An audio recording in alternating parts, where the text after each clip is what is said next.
그 기술 변화에 따라서 어떤 직업이 유망할지를 뭐 물론 알고 싶겠지만 그런 걸 과연 누가 얘기할 수 있을지 그 상당수의 유망 직업은 어쩌면 지금 존재하지 않는 직업들일 거고요.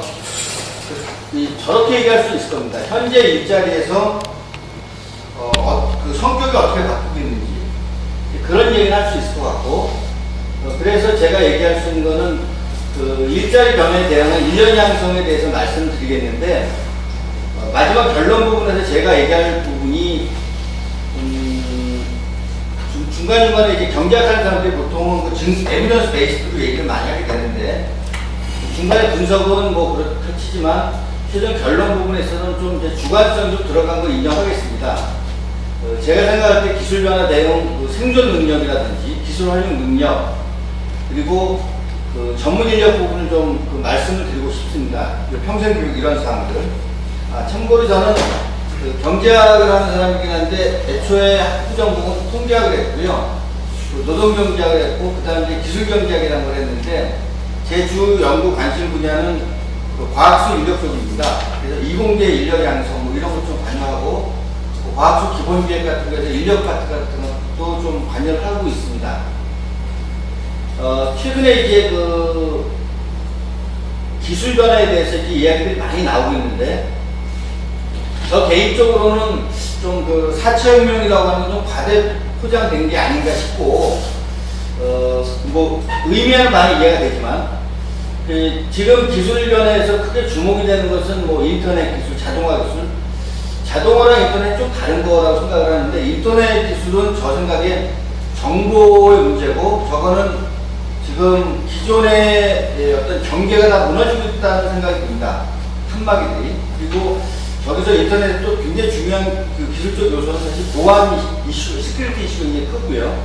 그리고 지금 AI로 얘기되는 거는 사실 자동화의 다름 아니다라고 생각을 하고 있는데, 자동화 얘기가 너무 크면서 지금 좀 상대적으로 부각이 안 되고 있는 게 에너지 문제가 조금 덜 요새 이해가 되고 있습니다. 근데 그 지지난 정부에서 뭐 그린그로스 얘기할 때 사실은 뭐 그 정권 자체는 별로 제가 뭐 이렇게 긍정적으로 생각하지는 않지만 그린 얘기하면 상당히 의미가 있었던 거라고 생각을 하거든요.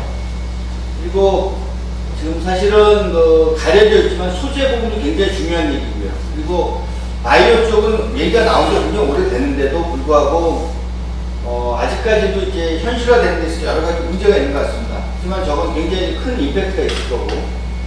근데 이런 이제 기술 변화에 있어서 최근에 이제 많은 사람들이 관심을 가지고 있는 게 여기 계신 분들 다 포함해서요.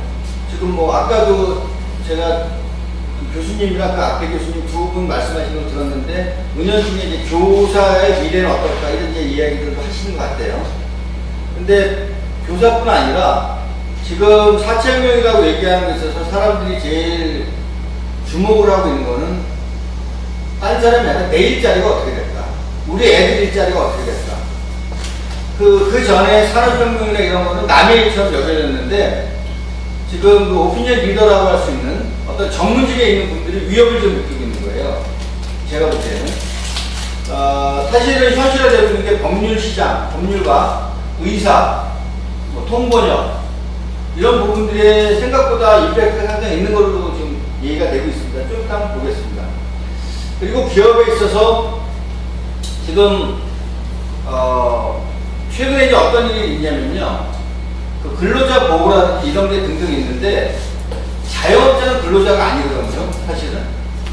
근데 실질적으로는 예를 들어서 뭐 개인 배달, 그러니까 자기가 어떤 속해가지고 이렇게 아웃소싱 받아서 일을 하고 있는데 이 사람이 사고가 났을 때 지금 누가 져야 되느냐? 근데 근로자는 아닌데 이제 그런 문제도 있을 수 있어요. 이제 앞으로 계속 1인 기업이나 이런 문제가 계속 생길 겁니다. 그리고 새로운 영역이 나오면서 틈새 시장이 나올 거고요. 그리고 컴퓨터와 인간의 관계에 있어서 좀 전에 교수님도 이제 그 말씀하셨는데 교사와 어떤 그 컴퓨터 시스템이 이게 대체 관계냐, 보완 관계냐. 그 앞에서도 그런 얘기 하셨고. 근데 이거를 대체 관계로 생각하면 굉장히 답이 안 나올 것 같고요. 뭐 어떤 사람은 뭐 그러니까 컴퓨터가 못하는 걸 사람이 하면 된다. 근데 사람이 그 컴퓨터가 못하는 걸 할 수 있는 영역이 있을까? 사실 약간 좀 헷갈려요. 이 얘기만 좀 더 드리죠. 이제 그런 얘기하면 사람들이 하는 얘기가 뭐 창의성 부분은 인간의 고유 영역이다 라고 했는데, 최근에 보면은 음악이라는 기술도 이제 컴퓨터가 이제 해가지고 뭐 식별을 못해요 지금.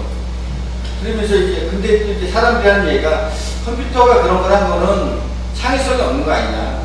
컴퓨터가 어떻게 방법이라든지 쓰지 않는 그림을 그릴 수 있고, 뭐 이렇게 뭐 음악가 뭐 베토벤의 그런 거 어떤 감성 같은 거 표현할 수 있겠냐. 그랬더니 컴퓨터한테 예를 들어 대화를 한다 치고, 너 그런 거 못하지 않느냐. 네가 어떻게 그 베토벤의 어떤 감성을 뽑아내고 뭐 세잔의 어떤 그런 느낌을 뽑아낼 수 있겠냐. 컴퓨터가 거꾸로 하는 말이 있어요. 그럼 너는 하니? 그러니까 그 사람이 못하는 거 그러니까 컴퓨터가 못하는 영역이 있다고 했지만, 그게 그러면 뭐 보통 사람들도 못해요 그거를. 근데 그게 보통 사람 안에서도 일정 정도 훈련을 받는 아주 특수한 사람들이 하게 되는데, 컴퓨터가 그 영역을 못 간 이유는 없고요. 사실은 그 제가 이 AI라든지 4차 혁명 관련해서 고민스러워서 이제 철학하는 친구하고 그 이식론 쪽 하는 사람하고 좀 얘기를 해봤어요. 강의를 좀 듣고. 근데 그렇게 얘기를 하더라고요. 그분도 원리적으로는 지금 인간의 뇌 구조가 컴퓨터랑 똑같은 거고 이심법으로 다 하는 거고, 뭐 그 사람하고 컴퓨터의 경계라는 게 애매하다. 어느 시점에 가면.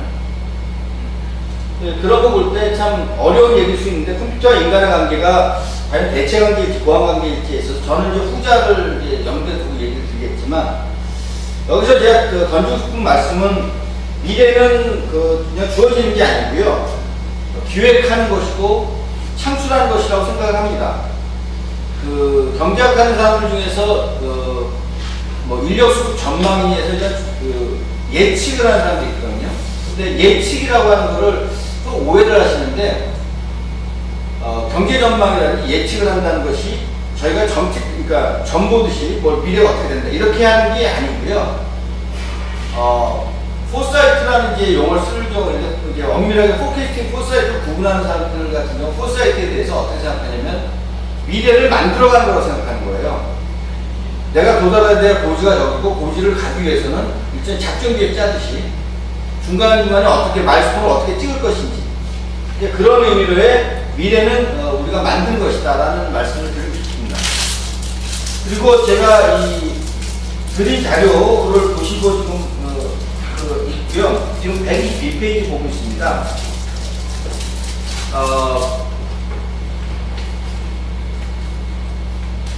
여기서 제가 한 얘기만 더 하고 가죠. 그 유망직업 얘기할 때, 많은 분들이 지금, 학생들에 대해서 유망직업을 어떻게 생각하냐면, 직업 안정성을 좀 생각해요. 그래서 교사, 뭐, 공무원, 뭐, 이런 것, 부분들에 있어서 많은 학생들이 이제 목을 메고 있는데, 예전에 제가 이 유망직업을 이제 할 때 조금 생각이 드는 게, 젊은 사람들하고 좀 나이 든 사람들이 보는 관점이 좀 다를 수 있겠다는 생각이 듭니다. 제가 예전에 어디 강연 가서 이제 학교에 가서 선생님들하고 학생들하고 같이 있을 때 제가 그냥 좀 도발적으로 이렇게 얘기했어요. 저는 자기 발전을 할 수 있는 거, 그리고 안정성보다는 어떤 변화 가능성을 유망직업의 하나의 어떤 속성으로 좀 여기고 싶다. 제가 좀 오버하는 말을 했었는데, 뭐냐면 전 직업 안정성이라고 하는 것 자체가 발전 가능성을 저해할 요소가 있다. 공무원들 특히. 고시 와서 똑똑한 사람들이 와가지고 맨날 형광펜 칠하는 건 마찬가지거든요. 보고 자료 같은 거 만들어서 요약하고 줄치고. 그래서 그때 제가 선생님들에 있어서도 전 별로 유망직업으로 생각하지 않는다. 너무 안정적이어가지고. 그때 선생님들께서 발끈하시더라고요. 요새 선생님들이 얼마나 변화에 대응을 해야 되는데 잘 모르는 얘기다 해서 제가 죄송했었는데, 저는 사실 그렇게 생각합니다. 선생님이라는 공무원은 저같이 연구자 이런 사람들보다는 제일 생명력이 전투력이 높은 사람들이 시장에서 장사하는 사람들, 힘들지만 그분들은 계속 서바이벌 할 것 같아요. 근데 저희 같은 연구자도 그렇고 공무원도 그렇고 죄송한 얘기지만 선생님들도 그렇고 정년하고 나서 하실 거 마땅하지 않을 것 같아요. 근데 시장에서 좌판 피고 있는 사람들은 정년이 어떻겠어요? 몸이 움직이는 한 계속 하는 거지. 그런 면에서 저희가 직업의 미래를 생각할 때 어차피 계속 사회가 빨리 바뀌는 데에서 계속 적응할 수 있는 능력을 키우는 것 자체가 중요한 거 아닌가라는 생각을 하고 있습니다. 네, 그런 관점에서 말씀을 드리겠습니다.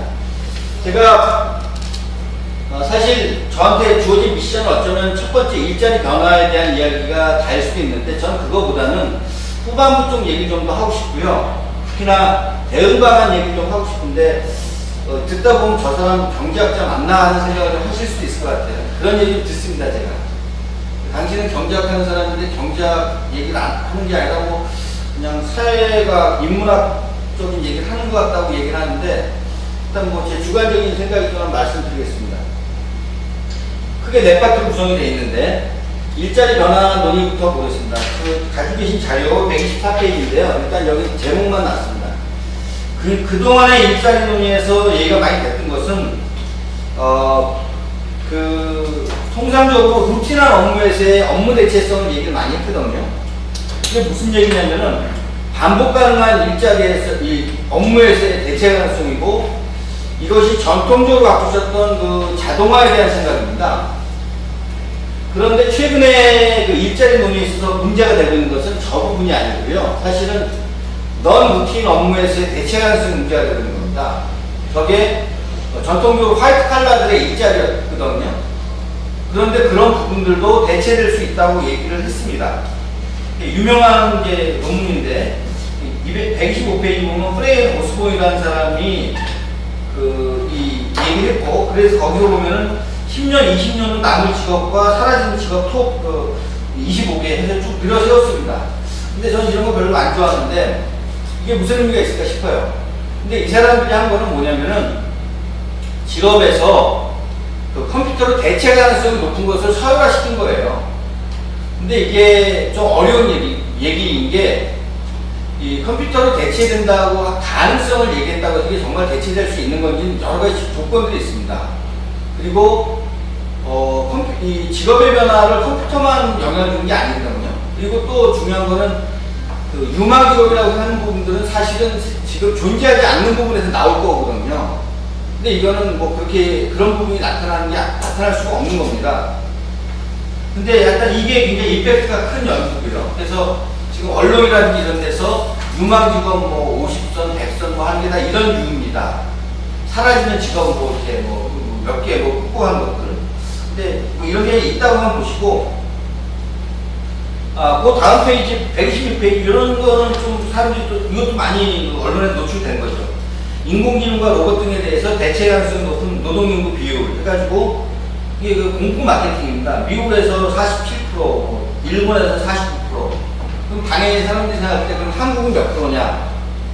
뭐 내 직업은 여기에 끼는 거냐 안 끼는 거냐 이제 이렇게 생각을 하겠죠.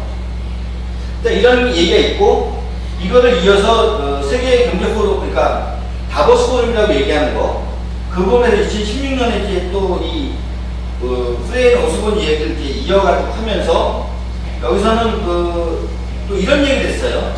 이 세계경제 포럼에서는 127페이지 보시면은 2015년에서 20년까지 710만 개의 일자리가 소멸되고 200만 개의 신규 일자리가 생긴다. 근데 이게 문맥을 보면요. 그 전체 일자리가 몇 개인데 뭐 몇 개가 생기고 몇 개가 사라진다는 건 이거 불분명해요. 사실은. 제가 이렇게만 표현한 게 아니라 원문 자체가. 이게 좋게 생각하면은 이 연구가 저는 그러니까 연구자 집단에서는 별로 좀 이렇게 의구심을 갖는 연구인데 발표인데 이게 그 전 세계 그 아래 있죠. 371개의 기업에서 대기업들에서 그러니까 글로벌 기업들에서 이제 뽑아가지고 조사를 한 겁니다. 그리고 한국 기업들도 조사를 하려고 했는데 못했다고 그러더라고요. 근데 이 결과를 그러니까 그냥 최대한 활용한다 생각하면은 사라지는 일자리가 700개고 생기는 일자리가 200개다. 뭐 예를 들어서 그러니까 7대2 정도다 해서 생기는 일자리보다 사라지는 일자리가 훨씬 많다. 뭐 이 정도의 해석을 할 수 있을 것 같습니다. 근데 그 이상의 해석을 하면 좀 무리수가 있어요. 그리고 이건 기존 기업에 대한 조사이기 때문에 동일한 얘기로 새로 생길 일자리들이 기존 기업이 아닌 데서 생기게 되는 것들은 안 잡히는 거예요, 체계적으로. 뭐 하여튼 이렇게 있고.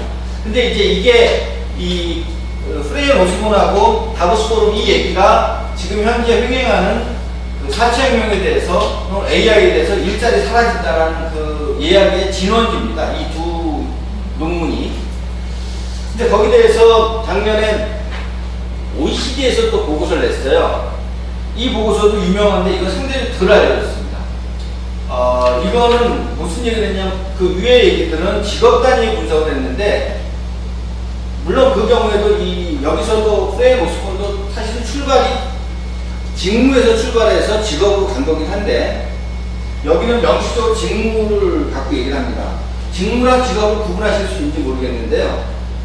예를 들어 선생님이라는 건 직업이잖아요.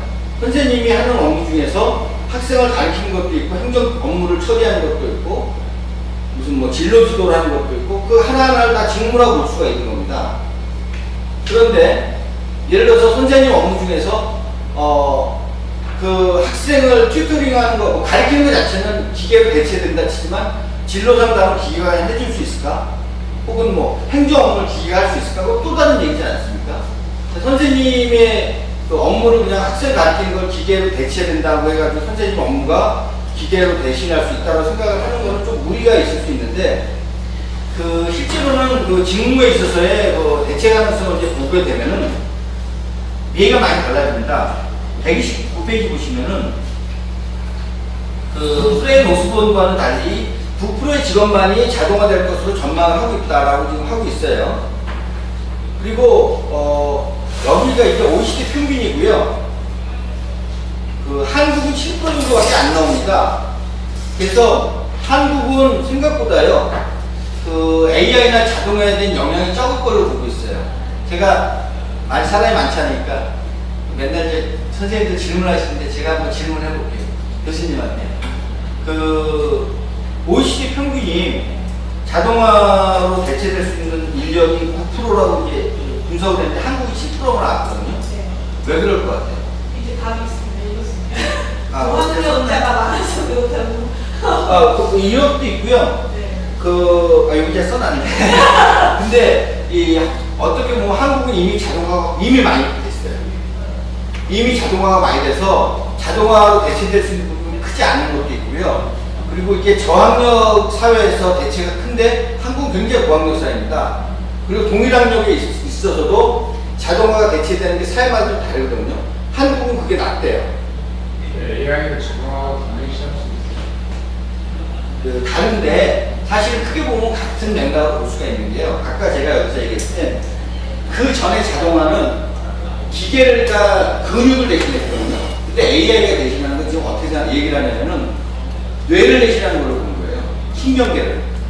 그래서 근데 저희가 지금 결국은 AI를 무서워하는 게 그 로봇 아닙니까? 인공지능 로봇. 근데 로봇이라고 하는 것이 꼭 그 무거운 거 들고 빨리 가고 그것만 로봇이 아니라 분석을 하고 뭐 정리를 하고 하는 것도 이제 어떤 행정 업무라든지 이런 거를 대신한다고 보는 거잖아요. 뭐 많이 알려진 얘기로 그 법무법인 쪽에서 그 의뢰를 하면 그 유관 판례를 쫙 모아갖고 분석해서 뭐 하는 거, 근데 기계를 시키니까 훨씬 싸게 정확하게 못되지 않습니까? 그리고 진단의학 같은 경우도 의학에서도 의사들이 이제 그 임상 뭐 이렇게 체크해가지고 쭉 분석하는데 그 명이라고 하시는 분들도 기계로 분석하고 결과 갖다 놓고서 보자고 하면은 별로 이의제기 안 하신다고 그러던데요. 그리고 사람이 하는 사람도 기계는 물론 오진할 수 있어요. 근데 사람이 하는 오진율보다 오히려 낫다고 얘기를 합니다. 근데 이제 그런 게 다 자동화라고 볼 수 있는 거죠. 광의로는. 그리고 말씀하신 거에서 저는 약간 생각을 사채혁명이라고 말해서 어떻게 생각을 하는 사람이냐면은 주관적인 겁니다. 저는 그 문명사적인 전환이라고 생각하는 사람인데 뭐냐면 산업혁명의 종결지 같아요, 지금. 그러니까 1차, 2차, 3차, 4차 이거 사실은 이 차수 부분이 이게 별로 합의된 바가 없습니다. 그 제1차 산업혁명에 대해서는 사람들이 어그리하지만 그 2차, 3차는 그렇게 얘기한 바가 없어요. 뭐 엘비 토플러가 얘기했고 제레미 레프킨이 뭐 얘기했고 뭐 그런 얘기도 있지만 그 사람들이 한 맥락하고도 다르고 사실은. 레드킨이 얘기한 3천명이 지금 요새 얘기한 4천명 거의 같은 얘기입니다. 근데 누군 3차라고 얘기했고 누군 2차라고 얘기하고 4차라고 얘기하고 뭐 일단 그 논의는 좀 떠나서 무슨 얘기냐면은 중세시대 때 그 어떤 그 자연하고 친화돼서 자연의 어떤 그 주어진 조건 하에서 생산이 이루어졌다면 그때 끽 썼던 게 뭐 말을 이용하다든지 뭐 이렇게 그 물레방아 정도. 근데 어느 순간에 이제 산업혁명이라고 하는 것이 과학의 이걸 이용해서 사람들이 자연계에 체계적으로 개입할 수 있게 된 거라고 저는 생각하거든요. 뭐 증기기관이 됐건 전기가 됐건 뭐 이런 방식으로. 근데 그렇게 해서 근력에 대한 어떤 자동화부터 시작해서 지금 4차 혁명으로 나오는 이 근육계가 아니라 신경계 쪽에 대한 자동화가 이루어지는 것이 맥락이 큰 전환점이고, 제가 또 약간 뜬금없는 얘기로 그 종교에서 보면 말이죠. 그 부처님이나 예수님이나 공자님이나 소크라테스나 제가 이 고고학을 하는 사람은 아니지만 이분들의 시기가 그렇게 차이가 안 나요. 뭐 그 시기에 500년, 1000년 그렇게 큰 차이가 아닐 수도 있다고 생각을 하거든요. 근데 그 시기가 뭐였을까 생각하면요. 한 번 더 여쭤볼게요. 한 번 더 여쭤볼게요. 그 고대 그 석학, 아니 제가 교수님이 좀 편해 보이고, 뵌것 같아요, 교수님. 제가 전에. 네? 어디서 뵌 것 같다고. 근데 뭐 예수님이나 부처님이나 소크라테스나 서구에서 이런 분들이 어떤 문명의 어떤 전환을 이뤘던 분들이 굉장히 많이 떠오르지 않았습니까? 그리고 중국에서 치면 뭐 제자백과 뭐 얘기도 그렇고 시기적으로 뭐 그게 왜 그럴까 하는 상상력이에요. 제가 확인을 안 했는데 나는 맞을 것 같아요. 뭐가 있을 것 같아요? 큰 그런 변화를 이끌어갔다고 해서 사회적인 어떤 틀에 그 청동기하고 철기 전환 같아요. 청동기에서 철기로 전환되면서 그 생산력도 바뀌고 사회 구조도 바뀌고, 그러니까 생산력이 이렇게 바뀌면서 무기 체계가 바뀌고 하면서 국가에 대한 개념들, 권력 체계라는 게 다 바뀌고요. 그리고 굉장히 어떤 대혼란 시기에 새로운 사장이 등장한다고 생각을 하거든요. 그러면 지금 산업혁명부터 지금까지 인류 역사에서 최근에 크게 치면은 19세기 후반, 20세기 초반 해서 많은 사상가들 사실 있는 거고 지금도 있고 하나의 또 전환기가 아닌가 생각이 듭니다. 제가 얘기가 좀 많이 튀었는데 지금 아까 말씀하신 대로 근육 네. 사용한 그러한 세상의 전기, 뇌를 쓰는 정도 네. 이런 것을 약간 큰 전환 그런 부분을 말씀하셨습니다. 네네. 그러니까 어떤 큰 전환에 대해서 이걸 좀 보시면은 제가 조금 전까지 말씀드린 거는 기존 자료를 소개한 거고요. 이거는 지금 옆에 세션에서 발표하고 있는 장현 교원대 교수랑 같이 작년에 저희 작업한 겁니다. 미국의 직업사정이라는 걸 분석해서 봤는데요. 거기서 2002년, 2016년을 비교하면서 보니까 직업들에서 600여 개 직업에서 속성을 35개를 뽑아가지고요. 이렇게 표현이 되어 있던 직업 사정이라는데, 그래서 그 중요도를 한 2002년, 2016년 비교를 해봤어요. 평균적으로. 중요도의 기준은 뭔가요? 그 직업이 예를 들어서 선생님이라고 하면은 선생님이 가져야 될 설득하기 능력은, 설득하기의 중요성은 몇 점, 협상하기 중요성은 몇 점, 이런 점수가 쭉 있는 거예요. 그리고 뭐 연기자는 설득하기에 대한 중요성이 몇 점, 뭐 이런 식으로, 구매는 몇 점, 이런 식으로 쭉 있는 거를 전체 600여 개의 직업에 대해서 이거를 평균을 내가 비교를 해봤더니 어떤 일이 생겼냐면은, 저희가 아까 교수님도 사회적 숙련, 소통 능력 이런 얘기 앞에서 했나? 하여튼 그런 게 중요해진다고 얘기를 했는데, 이제 저희 경제학 하는 사람들은 조금 증거 기반으로 하는 걸 좋아한다고 그랬잖아요. 그래서 심증은 있는데 그 증거가 뭐냐? 이게 증거가 보여지는 거예요. 2002년 16년 직업에서 요구되는 바를 중요도를 볼 때 이 화살표 이쪽으로 된 건 늘어나고 이쪽으로 된 건 이제 줄어든 겁니다. 그리고 여기 이 35개 카테고리에서 이 파란색은 저희가 유체적 숙련, 예를 들어서 뭐 수리, 리페어링, 오퍼레이션 어널리시스, 뭐 이런 것들, 뭐 오퍼레이션 앤 컨트롤 이런 것들은 이제 그 유체적 숙련이라고 보고 인스톨레이션 이런 거. 그리고 인지 숙련은 예를 들어서 판단력, 저지먼트 디시전 메이킹이라든지 액티브 러닝 뭐 이런 것들은 이제 그 인지 능력이라고 보고, 소셜 스킬은 예를 들어서 스피킹, 뭐 코디네이션 뭐 이런 것들은 사회적 숙련을 일단 분류를 해놓죠. 보니까 전체적으로 이 빨간색이나 초록색은 다 증가되고요. 이 파란색이 감소하는 거예요. 근데 이제 물론 이런 변화가 앞으로 계속 유지가 될지도 모르겠습니다. 제가 뭐라고 했냐면은 앞으로 AI는 이 인지 능력이나 소셜 스킬 같은 것도 어쩌면 대체할 수 있거든요. 그 부분에서는 그런데 일단 현재까지는 이 육체적인 숙련은 줄고 이런 그 인지 숙련이나 소셜 스킬이 늘어나고 있습니다. 이게 제가 시간이 몇 시까지죠? 10분인데요. 아마 지금 죄송스럽게도 그 자장하신 분이 오늘 안 오셔가지고 네. 일단 토론 부분은 어느 시간까지 좀 쓰실 수 있을 것 같아요. 네, 그 토론까지 하는 걸로 제가 얘기 들어서 좀 말씀드리고요. 네. 그 일자리 변화에 대한 논의는 이제 이 정도로 말씀드리겠고요. 그 자료 그리고 관심도 있으시면은 뒤에 저 자료집에 그 레퍼런스에 원 보고서가 있습니다. 147페이지 그 황규희 장현 이상호 그 저희 작년 보고서에 좀 상세한 내용이 있고요. 네. 자료 어떻게 하는 일단 명함 제가 보내드릴게요. 거예요? 그리고 요거 지금 제가 얘기 쭉 드린 거고, 요거 넘어가겠습니다. 그리고 AI 분야 기술 변화에 대해서 좀 잠깐 말씀드리겠습니다. 지능정보 기술에 대해서 아까 교수님도 말씀하셨으니까 요 부분 건너뛰고, 다만 최근에 이제 그 딥러닝 뭐 이렇게 얘기하면서 이제 다시 한번 또 AI 열풍이 오고 왔다라고 그랬는데, 그 지능정보 기술에 대해서 이것도 한번 좀 실제로 어떤 패턴이 있는지 한번 특허 정보를 갖고 한번 보겠습니다. 여기서는 미국 특허청 특허에서 등록 특허를 썼고요.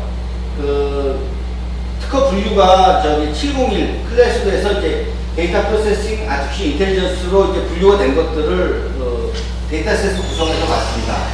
그리고 이 중에서 출원인이 특허에 보면 출원인이라는 게 있거든요. 그 중에 출원인이 한국 국적을 갖고 있는 사람을 일단 한국 특허에 준해서 발표를 했어요.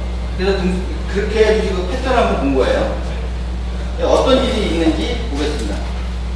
91년부터 2015년까지예요. 보시면은 여기에서 확 올라가죠. 지금 엄청 올라가고 있습니다. 이쪽에서 지금 요때 지금 2012년인가 요때 그 저기 캐나다 팀에서 그 패턴 인식 해가지고 고양이 얼굴 뭐 인식하는 걸로 굉장히 뜬 거잖아요. 딥러닝 하면서. 근데 지금 여기 피크점 찍고 있는데 지금 2017년이니까 뭐 더 상황이 또 바뀌었겠죠. 그리고 여기서 이쪽은 그 세계 특허 5,000건을 적었고 여기는 한국 특허 100건. 그러니까 동일한 데이터셋이고 출원인이 한국이 된 거를 이제 뽑은 건데 여기는. 그리고 여기 세계 특허는 이제 한국 특허를 포함해서 전체를 본 거고 패턴이 되게 비슷합니다. 일단 요거는 제가 보여드리려고 하는 게 AI 기술 변화가 지금 폭발적이다라는 거를 잘 볼 수 있을 것 같고요. 여기는 그 설명인데 여기서 하나 좀 제가 그 자료집에 135페이지부터 좀 상세하게 있는데요. 이걸 다 그냥 건너뛰고 말씀드릴 텐데 135페이지 한번 잠깐 보시죠. 자료집에 이 특허들의 그 내용을 볼 때 그 한국하고 전 세계하고 비교를 한 거예요. 여기는 135페이지 한국이 전체보다 비중이 더 큰 상위 10개, 그리고 그 다음에는 136페이지는 한국이 전체보다 비중이 작은 상위 10개. 그러니까 한국이 어디서 강점이 있고 한국이 어디서 약점이 있느냐라는 걸 보이기 위해서 한 겁니다. 그리고 137도 비슷한 얘기고요.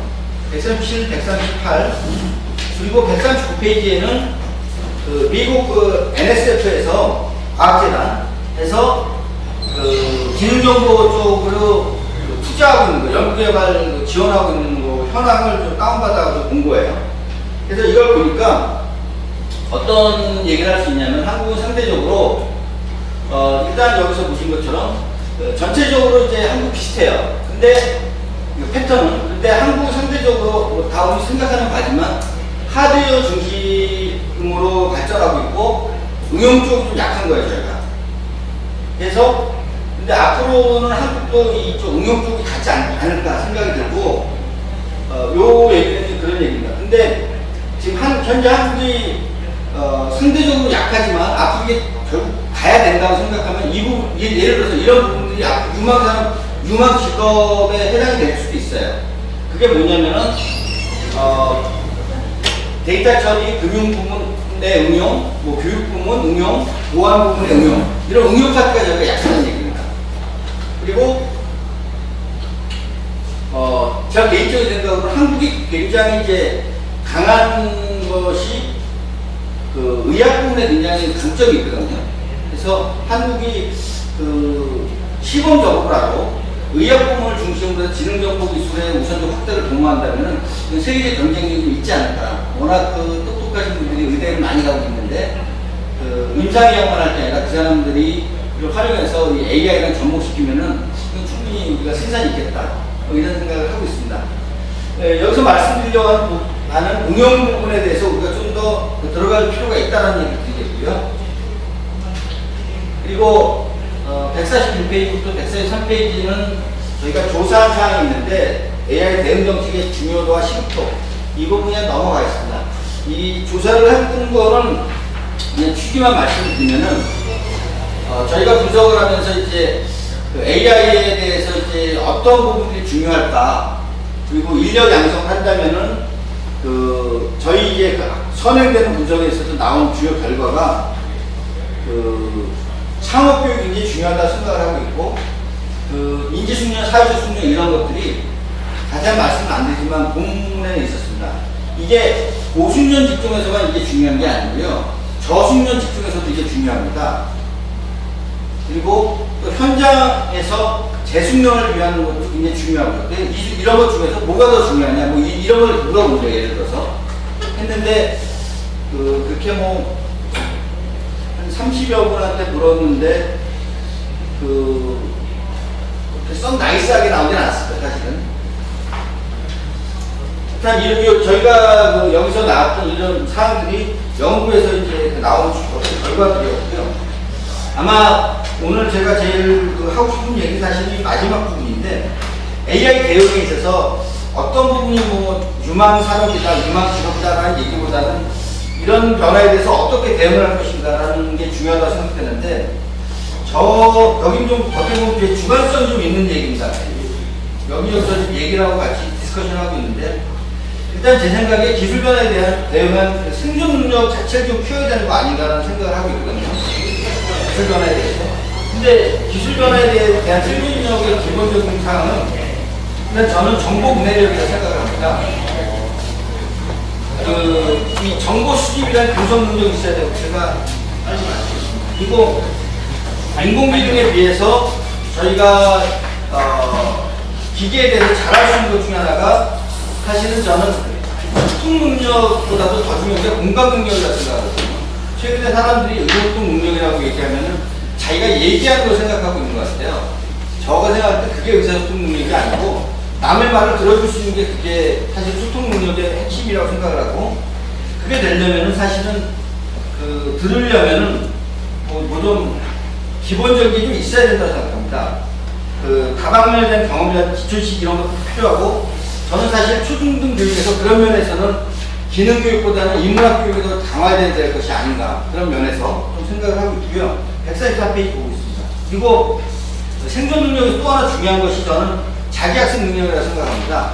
지속적으로 이 변화에 대해 대응하기 위해서는 지금 지식의 어떤 기간이 계속 단축되고 있는데 자기가 계속 학습할 수 있는 능력이 중요하지 이제는 선생님이 학생한테 뭘 가르쳐준다는 것보다는 학생이 스스로 학습할 수 있는 능력을 키워주는 게 그게 핵심 아닐까라는 생각을 하고 있습니다. 그리고 그런 면에서 초중등 교육에서 저는 개인적으로 중등교육에서 직업교육을 하는 데서 약간 좀 의구심을 갖고 있는 사람인데, 왜 그러냐면은 평생 라이프롱 러닝을 할 입장에서 어린 나이에 기초가 좀 있어야지, 어려서 어떤 기능적인 걸 좀 했다고 해도 그걸 평생 많이 먹할 수 있을지 잘 모르겠습니다. 그리고 기술 변화 대응, 기술 활용 능력 이런 것도 굉장히 중요하다고 생각하는데,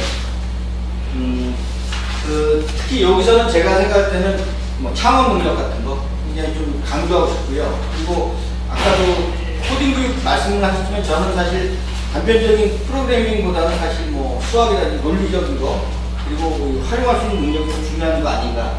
그리고 고등교육에 있어 전문 인력 양성은 제가 일단 생략 시간이 다 돼서 본문에 있는 거, 다만 제가 얘기하고 싶은 거는 좀 저는 융합전공 이런 식의 학과를 만들거나 사채혁명에 대한 어떤 대응한 학과를 만들고 이런 거에는 딱 좀 반대하는 사람인데, 그렇게 해서 문제를 풀면 안 될 것 같고, 이 기존의 어떤 시스템 안에서도 이제 할 수 있는 방안을 찾아야지, 자꾸 사채혁명이 나오고 하니까 또 사채혁명 대응하는 무슨 AI 학과라든지 이런 게 과연 만들어가지고 그게 얼마만큼 효용성이 있을지 그런 생각이 좀 들고, 결국은 또 중요한 거는 핵심인지 양성일 텐데, 핵심인지 양성에서 또 저는 개인적인 생각은 카이스트나 디지스트, 지스트, 유니스트 이런 데에 대해서 정부에서 간섭하지 말고 그냥 연구할 수 있는 좀 여건을 주는 게 좋겠고,